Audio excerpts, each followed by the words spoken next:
I have some Speech Meet tips for you as we're getting ready for our upcoming Speech Meet. Some important reminders for what we need to be working on.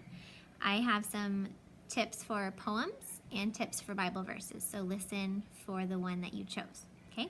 If you're doing a poem, you need to recite the title, the author, and the actual poem. So it would sound a little bit like this. I have an example here. Neighborly by Violet A. Story. My mother sends our neighbors things on fancy little plates. One day she sent them custard pie, and they sent back stuffed dates. And then I would keep going with the poem, okay? The other thing your student might have chosen would be a Bible passage, and there are also some components for that we need to talk about. They will state the reference, the version, the passage, and then a summary, and those are all required, okay? So if I were doing John 3:16, it would sound like this. John 3:16, New International Version.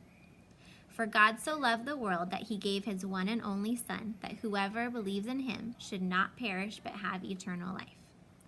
This verse means that God loves us so much that he died for our sins so we could be in heaven with him forever.